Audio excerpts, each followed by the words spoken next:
안녕하세요. 저는 아주 오래전 사랑하는 아내를 잃고 혼자 아들 하나를 키우며 작은 식당 하나를 운영해온 지극히 평범한 60대 남성입니다.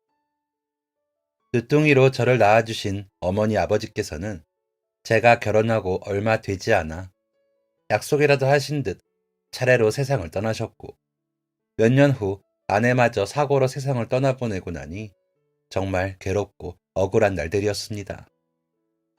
그런 고통스러운 시간들 속에서도 제가 버틸 수 있었던 것은 제 아들 덕분이었어요. 날 때부터 제 어릴 적 모습을 쏙 빼닮았던 저희 아들은 동네에 소문난 엄마 껌딱지였답니다. 얼마나 제 엄마의 곁에 달라붙어 있는지 동네 어르신들이 저희 아들을 그리 불렀었어요. 어떤 모습일지 상상이 가시나요? 시장을 보거나 해서 손에 짐을 들어야 하는 날엔 엄마를 잘 걷지도 못하게 허벅지에 팔짱을 끼고 찰싹 달라붙어 떨어지질 않았습니다. 그런 아들 덕에 저는 아내의 손을 잡아보는 것도 쉽지 않았답니다. 늘 엄마의 두 손은 아들의 차지해야 했으니까요.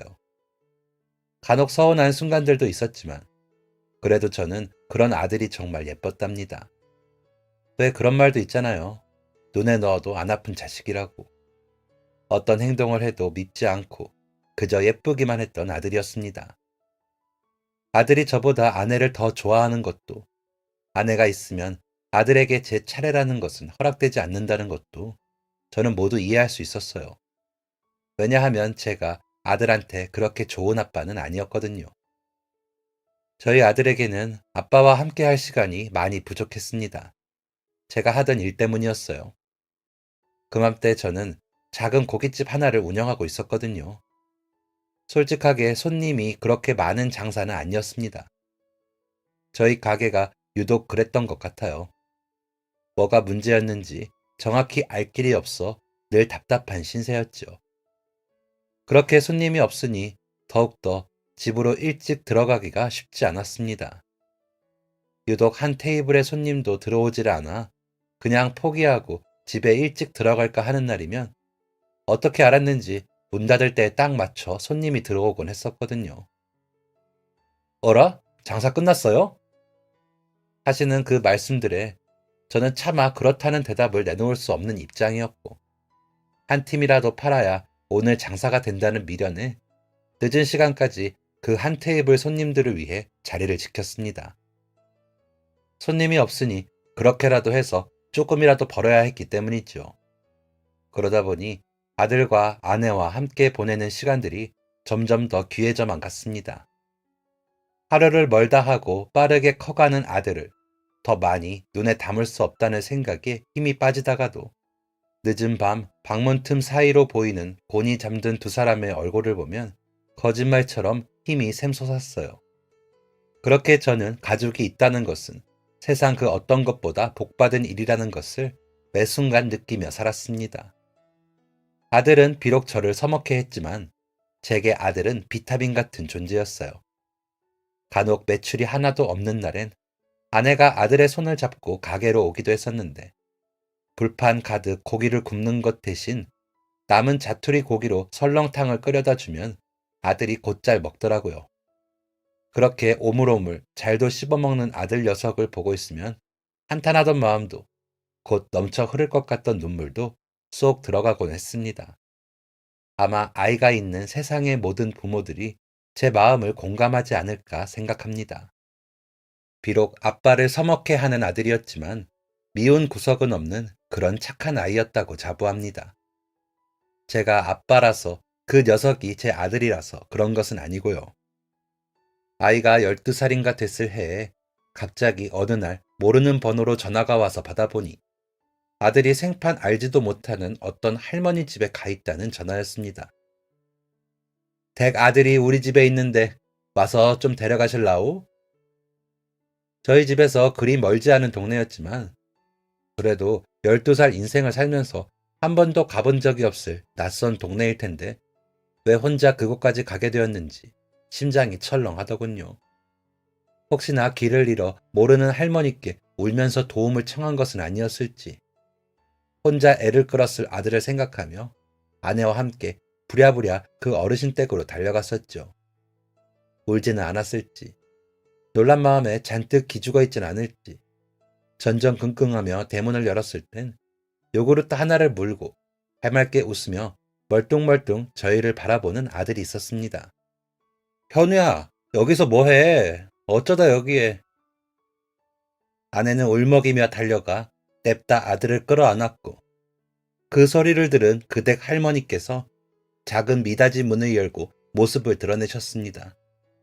눈에 띄게 굽은 허리와 새하얗게 변한 머리칼이 그 연세를 이루어 짐작할 수 있게 했었죠. 그런데 신세를 많이 졌다고 저희 아들이 이쪽 동네 길을 잘 몰라서 헤매었나 봅니다. 하고 정말 감사드린다며 인사를 드렸더니 그 할머니께서 냅다 큰 소리로 말씀하시더군요. 무슨 소리야? 저 똘똘한 것이 할머니 무겁다고 저 수레를 끌고 우리 집까지 와준 건데 어찌나 영특하고 야무진 녀석인지 칭찬 왕창 해주라고 내 일이 불렀소이다. 내가 직접 가서 말해주마 했는데 요 녀석이 글쎄 할머니는 힘드니까 지가 엄마 아빠한테 전화를 하겠다 그러네. 줄 것도 없고 미안하고 고마워서 혼났어. 아들 참 예쁘고 착하게 잘 키웠수다. 자식 농사를 정말 잘 지었어. 예뻐. 어르신의 말씀을 듣고 보니 그제야 미닫이 문 앞을 가리고 서 있던 낡은 수레 하나가 눈에 들어왔습니다. 군데군데 종이 상자에서 떨어져 나온 종이 조각들이 수레 위에 흩어져 있었고 할머니의 양손엔 아들이 먹고 있는 것과 같은 종류의 요구르트 2개가 들려 있었습니다.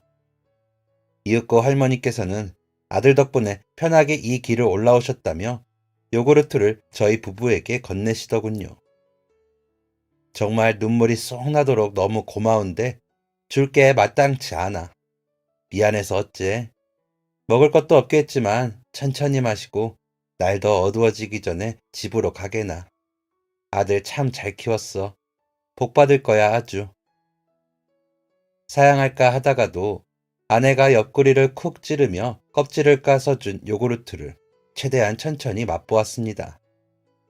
그러면서 자연스레 할머니를 바라보았어요.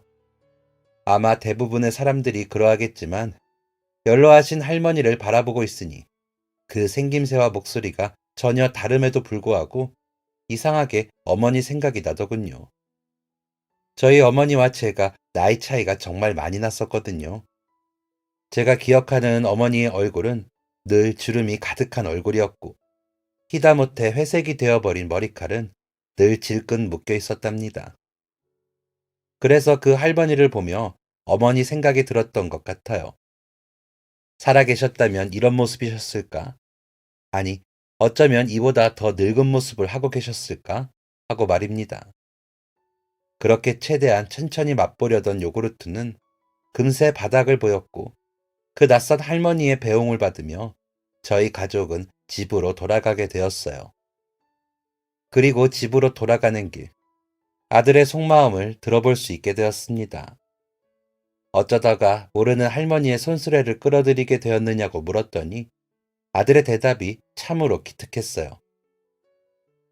집에 가려고 친구랑 인사하고 걸어가는데 리어카에 가득 종이들이 쌓여 있었어. 처음엔 그게 움직이는 건지도 모를 정도로 가만히 있었거든. 근데 가까이 가서 보니까 엄청 조금씩 앞으로 가고 있는 거야. 자세히 보니까 저 할머니께서 힘들게 끌고 계셨어. 그래서 나도 모르게 내가 하는 게 나을 것 같다는 생각이 들어서. 할머니는 힘이 없잖아. 아들은 그렇게 할머니의 목적지까지 수레를 끌어다 드리고 잠깐 기다리라는 말씀에 기다리다 요구르트까지 받아먹게 되었다고 이야기했습니다. 아마 그날 벌어 모으신 돈으로 아들에게 요구르트를 사주신 것 같았어요. 도움이 되어드리려다 괜히 패만 끼친 것은 아닌가 하는 생각이 스쳤습니다. 아들에게는 잘했다고, 앞으로도 도움이 필요한 누군가를 발견하면 꼭 도와주라고 말했지만 문고리도 없는 조그마한 미닫이 문을 힘겹게 열고 나오시던 할머니의 모습이 자꾸만 눈에 아른거려 마음이 편치가 못하더군요. 그런데 그때 아들이 예상치 못한 말을 했습니다. 근데 그 할머니 말이야. 엄청 가난한 거야? 아까 그 남산만한 종이 무더기를 가져가서 겨우 1,000원짜리랑 동전 몇 개 받으시는 거 봤어. 할머니가 그 돈으로 나 요구르트 사주신다고. 엄마, 아빠, 우리가 그 할머니 맛있는 거 사드리면 안 돼? 아내와 저는 깜짝 놀라 서로를 바라보았습니다. 아들의 입에서 그런 말이 나올 것이라고는 전혀 예상하지 못한 일이라 놀랄 수밖에 없었어요. 초보 엄마 아빠는 그런 아들의 말에 어떻게 반응해야 할지를 몰라 우왕좌왕했습니다. 그런데도 아들은 굴하지 않고 자신의 생각을 계속해서 이야기하더군요. 맛있는 걸 사서 할머니 댁에 찾아가자든지, 할머니 댁에 가서 아빠가 잘하는 국밥을 끓여드리자든지, 그때 문득 그런 생각이 들더라고요. 그냥 아들이 잠시 하는 말 정도로만 치부하지 말고 정말 그 할머니께 맛난 식사를 대접해드리면 어떨까 하는 생각이요. 아들이 말하는 국밥이라는 것은 그때 당시 장사가 잘 되지 않아 남은 고기로 대충 끓이곤 했던 설렁탕이었습니다. 정석대로 배운 적이 없는 메뉴라 어딘가 어설프고 맛도 부족했지만 아들이 의외로 좋아해주던 음식이었어요. 할머니께서 드시기 좋게 고기를 잘게 썰고 다져 간도 심심하게 맞추면 얼추 괜찮을 것 같다는 생각이 들더군요. 그래서 그 자리에서 아들에게 약속을 해버렸답니다. 그래, 현우야. 아빠가 그 할머니께 꼭 설렁탕 끓여드릴게. 아내는 옆에서 놀란 눈을 했지만 아들의 입은 귀에 걸렸습니다. 제 대답이 꽤나 만족스러웠는지 난생 처음 현우의 입에서 우리 아빠 최고다 하는 소리가 나온 날이었어요. 그 말을 듣는 저는 더 망설일 필요도 없이 세상에서 가장 맛있었으면 하는 설렁탕을 정성껏 끓였습니다. 그리고는 그 설렁탕을 냄비째로 들고 그때 그 할머니 댁으로 향했어요.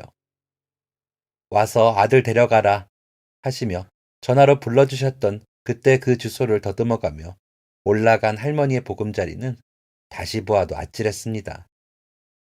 설렁탕을 했는데 생각보다 너무 많이 해서 나눠 먹으려고 가지고 왔다는 제 말을 믿지 않으시던 할머니의 얼굴엔 미안함과 기쁜 감정이 섞여 있었어요. 그냥 그대로 두고 드셔도 된다고 했는데도 냄비 가져가라며 서둘러 나오시던 할머니께서 제게 그렇게 말씀하시더군요. 나 혼자 산 지는 꽤 됐어. 이 동네에 다 나 같은 사람들 모여 살아. 그래도 너무 안쓰러 안 해도 괜찮아. 혼자 있는 늙은이 걱정돼서 다시 걸음해 본 거지? 아들이나 아빠나 마음이 영 착하네.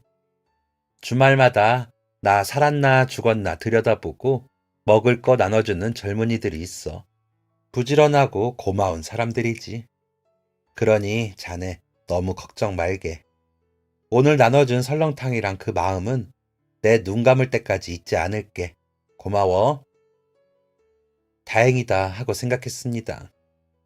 집까지 가는 길도 높고 험한 그 동네에서 할머니 혼자 그 누구의 손길도 없이 하루하루를 살아가신다 생각하니 마음이 불편했었는데 그나마 다행이라는 생각이 들더라고요. 그리고는 생각했습니다. 아들의 말을 그냥 넘기지 않고 그 마음을 고이 담아 설렁탕을 끓이기를 참 잘했다고 말입니다. 학교에 다녀온 아들은 자기가 공부를 하는 동안 아빠가 그 할머니께 정말로 설렁탕을 끓여다 드린 이야기를 듣고 아주 기뻐했습니다. 그리고 마음 가득 모르는 할머니의 걱정에 슬퍼하던 아들에게 할머니께서 하신 말씀을 전했어요. 그럼 나도 그런 사람 할래. 도와주는 사람. 어쩌다 길에서 마주치면 도와주는 사람 말고 맨날 맨날 도와주는 사람. 그 말을 하는 아들의 말투와 눈빛에서 진심이 느껴졌습니다. 그 순간의 감동을 어떻게 표현해야 할지 모르겠어요. 부모들은 하지 못하는 생각을 정말 아이들은 해내는 것 같더군요. 결국 저는 아내와 이것저것 알아본 후에 그달의 마지막 주 일요일부터 아들과 함께 봉사활동을 시작하게 되었습니다. 봉사단체에서는 저희 아들을 반갑게 맞이해 주었어요. 저는 주로 무거운 것을 들거나 힘을 쓰는 위주로 했고, 아들은 주로 어르신들과 대화를 나누고 말동무가 되어드리는 역할을 해주었습니다. 그 시기부터 아들과 점차 친해지게 되었던 것 같아요. 엄마 없이 오로지 아빠와 단 둘만 있을 수 있는 시간. 그 봉사활동이 아니었다면 그렇게 일찍 찾아오지 않았을 것 같습니다. 그리고 저희 아내는 아들과 제가 함께 봉사활동을 시작한 지 석 달 만에 세상을 떠났습니다. 타지에서 살던 처제와 아이들이 놀러 온다는 말에 마중을 나갔다가 생긴 사고였어요. 그때의 충격은 솔직히 어떤 말로도 표현을 할 수가 없었습니다. 부모님 두 분을 떠나보내도 봤던 저였지만 표현할 수 없는 다른 무언가가 있었어요. 부모님께서 돌아가셨을 때에는 실감이 나지 않았고 아내가 그렇게 됐을 때에는 허전함에 미쳐버릴 것 같았습니다. 물론 둘 다 너무나도 슬프고 힘들었던 시간이었습니다. 하지만 왜 제게 자꾸 그런 일이 일어나는 것인지 스스로를 자책하고 원망하게 되더군요. 지켜내지 못했으니까요. 아내의 빈자리는 너무나도 컸습니다. 없는 살림에도 서로에게 의지하며 늘 둘도 없는 편이 되어주었던 저희 부부에게서 영원이라는 것이 순식간에 사라져버렸으니 저는 당연하게도 제정신이 아니었습니다. 온전한 정신이 붙어 있을 수가 없는 상황이었어요. 고깃집도, 봉사활동도, 그리고 사랑하는 아들마저도 다 뒷전으로 둘 수밖에 없었습니다. 그때 제 머리에 들었던 생각은 그저 이렇게 있다 그냥 나도 따라가야지. 아무것도 안 하고 계속 이러고 있으면 나도 희주 따라갈 수 있겠지. 였습니다. 바보 같고 한심한 생각일지라도 그 순간만큼은 어떤 간절함도 없었거든요. 다 놓아버리고 저도 따라가야겠다는 한심한 절망뿐이었습니다. 그렇게 아내가 곁을 떠난 지 1년이라는 시간이 흘렀습니다. 물론 그간 아들을 먹여 살려야 한다는 생각에 다시 고깃집 문을 열고 억지로 하루하루를 살기는 했어요. 그렇지만 도저히 웃을 수가 없더라고요. 웃지 않는 주인이 있는 식당엔 더욱이 더 손님들이 발길을 끊었고 저는 점점 더 어두워져만 가고 있었습니다. 그 사이 아들은 초등학교를 졸업하고 저희는 마치 꼭 평범한 집의 가족들처럼 학교 앞에서 사진도 찍고 동네 중국집에서 짜장면도 함께 먹었답니다. 제가 웃고 있었는지 어떤 얼굴이었는지 기억은 나지 않지만 마주 앉은 아들의 얼굴은 제법 씩씩하고 웃음기가 있었던 것 같아요. 그로부터 며칠 뒤 저는 아들이 흔들어대는 손길에 못 이겨 어렵사리 눈을 떴습니다. 귓가에 새소리가 들려오는 일요일 아침이었어요. 저는 다 뜨지도 못한 눈으로 시계를 바라보았습니다. 그러나 평소보다 한참 이른 시간이었고 아들의 행동이 이해가 가질 않았죠. 그런데 그때 아들이 하는 말에 미간의 주름이 스르르 눈 녹듯 사라지고 정신이 들었습니다. 아빠 일어나. 오늘 일요일이잖아. 봉사활동 가야지. 1년 만에 듣는 소리였어요. 피곤함에 절어 눈을 뜨지 못하고 있는 저를 흔들어 깨우던 아내의 말이었죠. 그 소리를 기억하고 있던 아들이 그와 비슷하게 저를 깨운 것이었습니다. 놀라서 뻘떡 일어난 저를 보고도 아들은 아무렇지 않은 척 나갈 준비를 하기 시작했어요. 꼭 1년 전으로 돌아간 것 같은 기분이 들었습니다.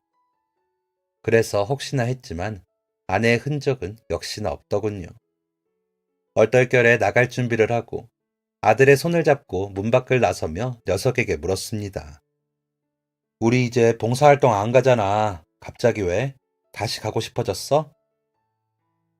제 물음에 아들은 별다른 부연 설명 없이 고개를 힘차게 끄덕이기만 할 뿐이었어요. 그런 아들의 모습을 보는데 그제야 이건 아니었구나 하는 생각이 들었던 겁니다. 이제 겨우 중학교 입학을 앞둔 어린 나이에게 엄마의 죽음이란 너무나도 큰 상처이고 힘든 고비였을 것입니다. 그런데 가장 의지가 되고 힘이 되어야 할 아빠가 가장 많이 처참한 모습으로 망가져 있었으니 아이는 자연스레 기댈 곳을 잃고 혼자 아픔을 이겨내야 했겠죠. 내가 저 어린애한테 도대체 무슨 짓을 한 걸까 하는 생각을 하고 난 뒤에는 이미 아들이 저만큼이나 훌쩍 혼자 성장한 뒤였더군요. 14살 아이가 애써 짓는 미소라니 마음이 무너져 내렸습니다. 그리고 동시에 다시 일어설 힘이 생기더군요. 그렇게 아들과 1년 만에 다시 시작한 봉사활동은 그 행위뿐만 아니라 아들과 저 사이에 많은 대화를 할 수 있는 계기가 되었습니다. 아빠가 그동안 너무 혼자만 힘들어하느라 미안했다고, 너무 빨리 크지 말라고 하던 제 소리에 아들은 눈물을 흘렸습니다. 아빠랑 대화하는 법을 모르겠어서 너무 힘들었어. 엄마도 너무 보고 싶고, 아빠는 맨날 울고 있고, 아들은 제게 말을 거는 것이 무서웠다고, 그러다 보니 1년이 지났다고 했습니다.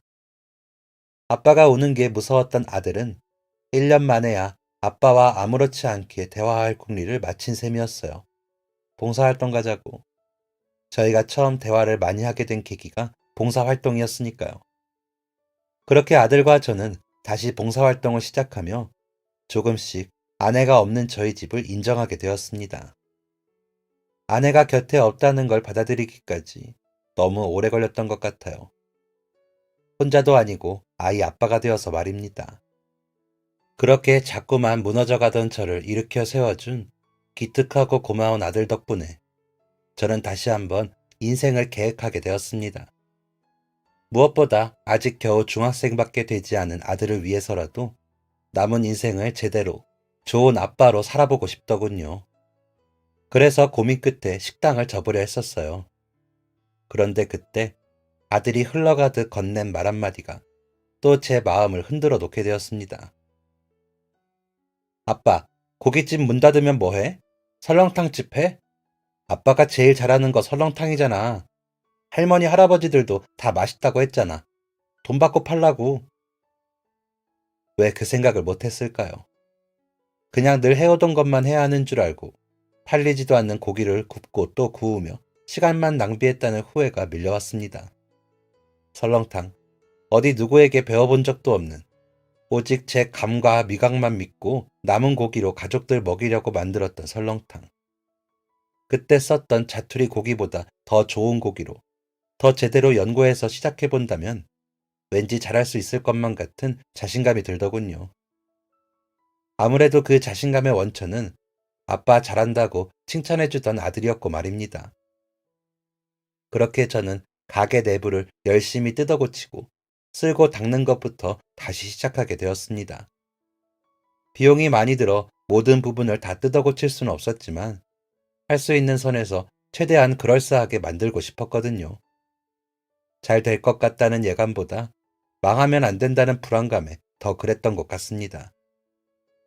그래도 그렇게 저의 두 번째 식당은 성황리에 개업식을 하게 되었어요.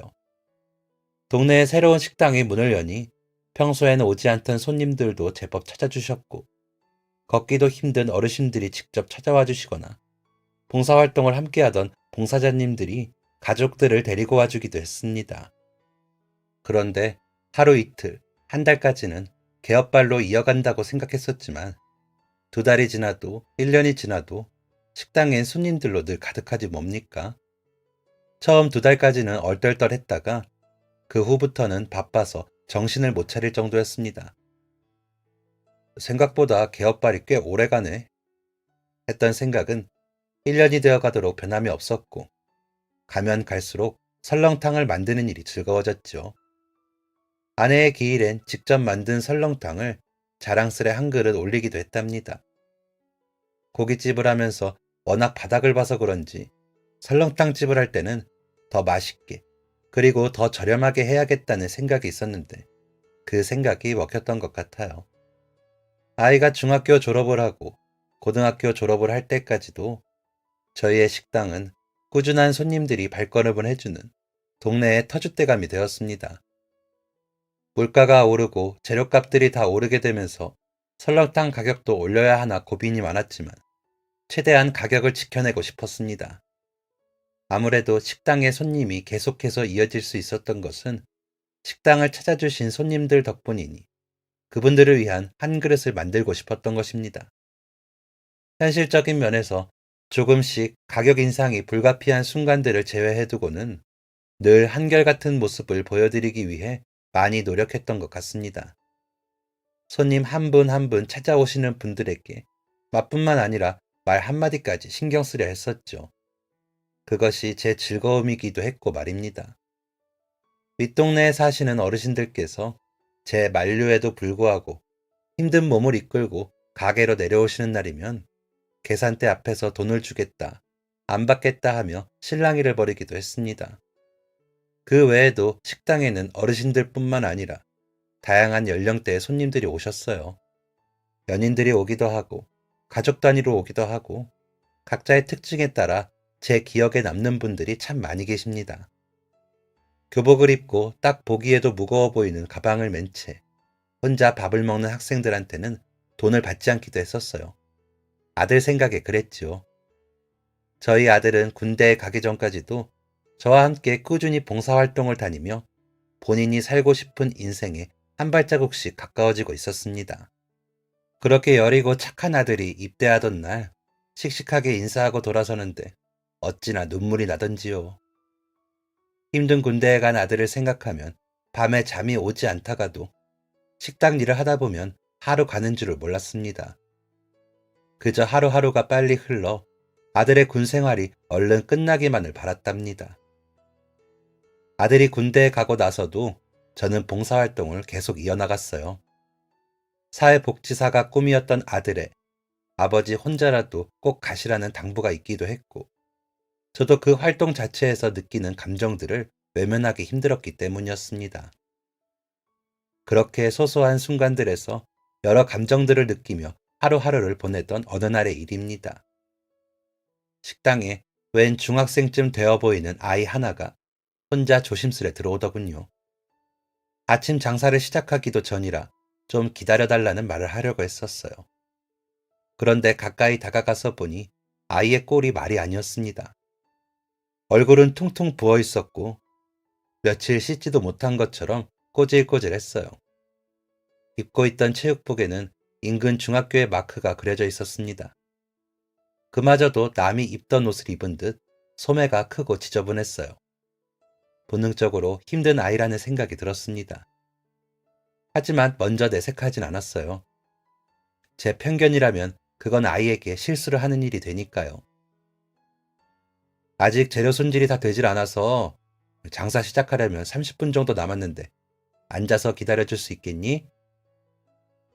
그래서 되도록 다정하게 아이의 눈을 바라보며 말했습니다.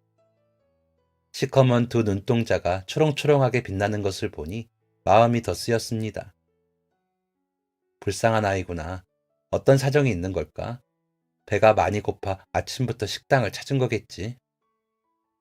그렇게 불쌍하다는 생각, 빨리 한 그릇 끓여 먹여야겠다는 생각에 서둘러 주방으로 들어가려던 그때였습니다. 다급히 돌아서는 저를 아이의 힘찬 인사가 붙잡아 세웠습니다. 안녕하세요, 사장님. 저는 소원중학교 1학년 김주호입니다. 쩌렁쩌렁한 그 목소리에 얼마나 놀랐는지 모릅니다. 저는 또 급하게 뒤를 돌아 그 학생을 바라보았어요. 좀 전과는 다르게 잔뜩 긴장을 한 것 같은 자세로 서 있는 학생의 모습에 어쩐지 더 마음이 쓰였습니다. 대체 뭘까 하는 궁금증이 채 가시기도 전에 아이가 말을 이어갔어요. 천천히 자기 상황부터 설명을 하는 모습이 참 똑부러지더군요. 아이가 한 말의 주된 내용은 돈을 빌려달라는 말이었습니다. 중학생 1학년에 겨우 입학한 아이가 낯선 식당에 들어와 돈을 빌려달라고 하는 일이 세상에 얼마나 더 있을까요? 당황스럽기는 했지만 아이의 말을 끝까지 들어주고 싶어 귀를 기울였습니다. 엄마가 급하게 수술을 하셔야 하는데 수술비가 없다고, 그래서 돈을 빌려주셨으면 한다는 말이었어요. 그러고는 끝으로 매일 5,000원씩 갚겠다는 아주 꼼꼼한 계획까지 이야기하더군요. 아저씨, 죄송합니다. 엄마 수술비가 300만 원이 부족해요. 제가 1년 동안 5,000원씩 매일 갚으면 182만 5천 원이거든요. 2년을 갚으면 365만 원이고요. 제가 2년 동안 매일 와서 갚겠습니다. 65만 원은 이자로 내겠습니다. 그 모습이 어찌나 당당하고 야무지던지 상황이 당황스러운 것보다 그 아이의 당찬 모습에서 오는 당황스러움이 더 컸답니다. 저는 계속해서 서서 이야기하고 있는 그 아이를 의자에 앉히고 그 앞에 마주 앉았습니다. 곧 식당 영업을 시작해야 할 시간이 다가오고 있었지만 그보다 어쩐지 그 아이의 이야기를 좀 더 들어주고 싶었어요. 엄마의 수술비를 직접 구하기 위해 부끄러움과 눈물을 꾹 참아가며 모르는 사람에게 돈을 빌려달라 말하는 아이의 사정을 말입니다. 나는 네가 어디 사는 누구인지도 모르고 우리는 오늘 처음 만난 사이인데 내가 어떻게 너를 믿고 돈을 빌려주랴? 오늘 몇 시부터 누구한테 돈을 구하며 다녔는지 말해보렴. 아이는 제 말에 잠깐 놀란 표정을 지었습니다. 당당하던 얼굴이 조금 흔들리는 듯 보였어요. 그 모습에 저도 속으로 흠칫했지요. 혹시나 상처를 받았을까 싶어서 말입니다. 그런데 그 아이가 생각보다 더 당당하더라고요. 흔들린 것은 아주 잠깐이었나 봅니다. 또다시 당찬 목소리로 다부진 대답을 꺼내놓았습니다. 저는 여기서 1시간 조금 넘게 걸으면 있는 동네에 살고 있어요. 그리고 예전에 엄마랑 같이 이 식당에 온 적이 있습니다. 그때 제가 엄청 배가 고파서 허겁지겁 밥을 먹었었는데 정말 맛있었어요. 너무 맛있어서 한 그릇을 저 혼자 다 먹어버렸는데 그때 사장님이 돈을 안 받겠다고 하셨어요. 저희 엄마가 왜 돈을 안 받으시냐고 사장님한테 여쭸더니 제가 잘 먹어서, 애가 밥을 맛있게 잘 먹어서 돈을 안 받아도 되겠다고 웃으셨습니다. 그래서 오늘 집에서 나오자마자 곧장 여기로 걸어왔어요. 걸어서 1시간 조금 넘는 거리. 아이가 말한 동네는 식당으로부터 5km가량 떨어진 곳에 위치한 동네였습니다. 어머니가 지금처럼 아프기 전 함께 저희 식당에 와서 설렁탕을 먹었었다는 아이는 씩씩하게 말했어요. 말하는 중간중간 멈칫하는 모습들에서 아이가 눈물이 터질까 조마조마했습니다. 그렇게 간신히 울음을 참고 있는 모습, 어디선가 본 적이 있는 표정이었거든요. 아이가 말하니 저도 어렴풋이 언젠가 사이좋은 엄마와 아들에게 음식값을 받지 않았던 기억이 떠올랐습니다. 워낙 별의별 이유로 밥값을 받지 않기를 일삼았던 터라 정확히 기억나진 않았지만 말입니다. 분명 그때도 잘 먹는 그 아이가 제 마음에 쏙 들었었던 것이겠죠. 아이는 그때 제가 돈을 받지 않고 공짜로 설렁탕을 주던 모습을 잊지 못하고 마음속에 품고 있었나 봅니다. 어쩌면 다시 만날 일이 없었을지도 모르는 저를 찾아오게 된 것은 갑자기 어머니가 수술이 필요한 상황이 되었으니 그랬고요. 도움을 받을 곳이 영 없었나 봐요. 무슨 병이라도 앓고 계신 거냐고, 어떤 수술을 받기에 그러느냐고 물을까 잠시 고민도 했지만 더 묻지 않기로 했습니다. 아이의 상황이 생각보다 더 딱하다는 것을 알게 되었거든요. 갑자기 정말 죄송해요. 사장님은 저 기억 못 하실 수도 있는 건데. 아빠가 갑자기 사라지고 엄마가 많이 힘드셨어요. 근데 이제 수술을 못하면 엄마까지 제 곁에서 사라질까 무서워요. 도와주세요. 빌려주시면 꼭 갚겠습니다. 아버지도 계시지 않는 모양인지 아이는 어머니마저 잃게 될까 두려워하고 있었습니다. 그러면서 살짝 덧붙인 말에는 주변에 그 어떤 어른들도 없는 것 같더군요. 오직 엄마와 저 둘뿐인 것 같았습니다. 저를 친절했던 사장님이라 표현하며 여전히 당당한 눈동자를 하고서 씩씩한 부탁을 해오는 그 아이를 차마 빈손으로 돌려보낼 수가 없었습니다. 결국 저는 만난 적이 있는지 없는지조차 뚜렷하게 기억나지 않는 그 아이의 손에 현금 300만 원을 쥐어주었습니다.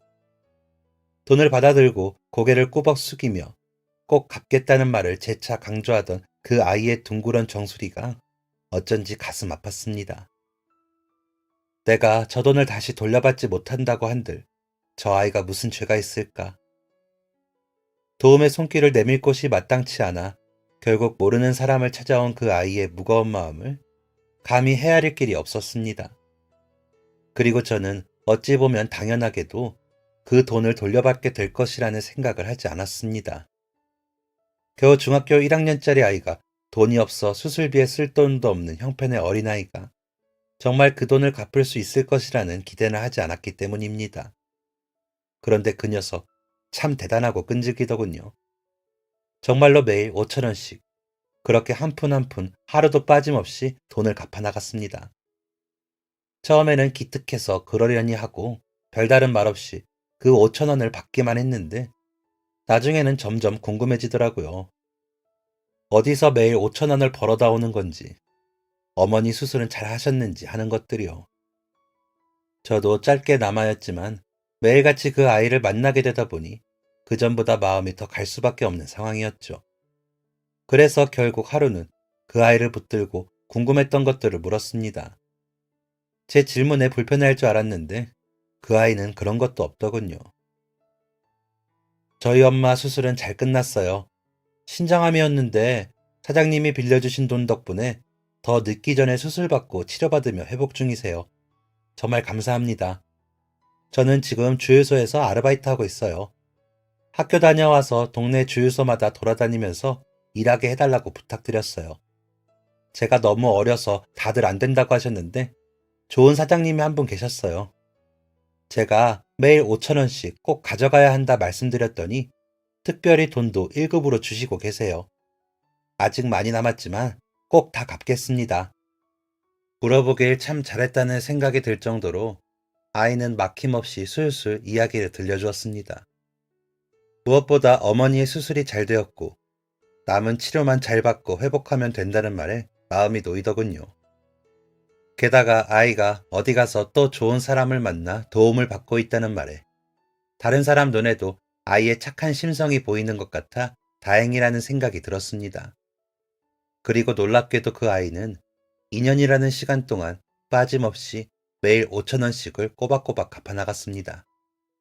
비가 오는 날에도 눈이 오는 날에도 그 아이는 아침마다 식당에 들러 돈을 건네고 학교를 향했어요. 학교 가는 길에 먹으라고 떡이나 빵을 손에 쥐어주어도 그러면 5천 원을 갚는 것이 아닌 게 되지 않느냐고 정중히 사양하던 그 아이가 참 대단하게 느껴졌었습니다. 그러는 사이 아이의 어머니는 상태가 좋아져 건강을 되찾게 되었지만 아이는 2년을 꽉 채워 돈을 전부 갚아냈습니다. 이자로 갚겠다던 65만 원까지 합쳐 총 365만 원이었어요. 매일매일을 단 하루도 빼먹지 않고 착실하게도 약속을 지켜나가던 그 아이를 보며 저는 그 아이가 보통이 아님을 감지했습니다. 그러는 사이 저희 아들도 전역을 하고 집으로 돌아왔었는데 제 이야기를 들은 아들 역시도 그리 말하더라고요. 보통 녀석이 아닌데 요즘 애들답지 않게 그 어린 나이에 아빠, 아빠가 하실 수 있으면 그 애 좀 잘 챙겨주세요. 나도 한번 보고 싶은데 좋은 애일 것 같아. 아들 현우가 듣기에도 그 아이와의 일화가 좋게 느껴졌는지 제게 신신당부를 했습니다. 꼭 잘 챙겨주라고, 말 한마디라도 더 따뜻하게 해주라고 말이에요. 아들이 저와 같은 마음인 것이 반가우면서도 행여 지난날 자기의 모습에 대입이라도 하는 걸까 싶어 속상하기도 했습니다. 그리고 그런 여러 가지 이유들로 결국 저는 그 아이에게 더욱더 잘해주고 싶은 마음이 굴뚝 같았지요. 마침내 빌렸던 돈 전액을 다 갚게 된 그 아이의 얼굴은 중학생 3학년이라고는 보기 어려웠습니다. 제법 어른스러워 보였다고 한다면 그건 저만의 착각이었을까요? 마지막 날 설렁탕을 한 그릇 끓여 그 자리에 앉히니 아이는 역시나 극구 사양을 하더군요. 하지만 이제 갚을 돈을 다 갚았으니 제가 베푸는 호의를 더 사양해야 할 이유가 없었습니다. 이제 돈 다 갚았으니 남기지 말고 싹싹 먹으렴. 아이와 쭉 좋은 관계를 이어가고 싶었던 저의 작은 뇌물이었습니다. 그렇게 아이를 간간히 식당에 불러 밥을 먹이고 그로부터 8년이라는 세월이 흘렀습니다. 그 아이를 처음 만난 날로부터는 10년이 흘렀을 때네요. 제 아들 현우가 그때 나이 32, 막 장가에 들었던 해였으니까요. 그 해는 저희 아들이 장가에 들었던 해이기도 하고 대학을 포기했던 그 아이 주호가 군대를 전역하던 해였기도 했습니다. 군대를 전역한 주호는 어느새 어엿한 남자, 어른이 되어 있었죠. 막 전역한 주호의 얼굴을 보고 있자니 아들의 입대 당시 생각도 나고 감회가 새로웠습니다. 저는 물었죠. 이제라도 다시 대학에 가볼 생각이 없느냐고요. 행여 생각이 있다고 하면 조금이라도 보태어 볼 생각이었습니다. 하지만 주호의 대답은 한결같더군요. 바로 돈 벌어야죠. 군대 다녀오니 더 생각이 확고해졌어요. 엄마 한번 편찮으신 걸 보고 나서 그런가? 살면서 언제 또 그런 순간이 찾아올지 모른다고 생각하면 하루라도 빨리 효도하고 싶어요. 그 대답을 듣는데 참 기분이 이상했습니다. 어떻게 사람이 이렇게 올곧을 수가 있나 해서요. 그런데 주호가 대학을 포기한다는 것은 진심으로 안타까웠지만 한 가지 제안을 하고 싶어지더군요. 저는 더 고민하지 않고 물었습니다. 그럼 주호 너 혹시 식당을 해보는 건 어떻겠냐? 이제 막 사회로 첫걸음을 내딛는 아이에게 불쑥 식당을 차려보라니 저라서 할 수 있는 말이었고 주호라서 들을만 했던 말이었습니다. 하지만 역시나 주호는 그럴 돈이 없다며 미소 짓기만 하더군요. 그 말을 그 순간을 기다렸다는 듯이 저는 그 멋쩍은 얼굴 앞으로 손가락을 튕겼습니다. 내가 돈 빌려줄게. 그랬더니 주호의 눈이 휘둥그레졌습니다. 뜬금없이 돈을 빌려주겠다니 놀랄만 하겠죠.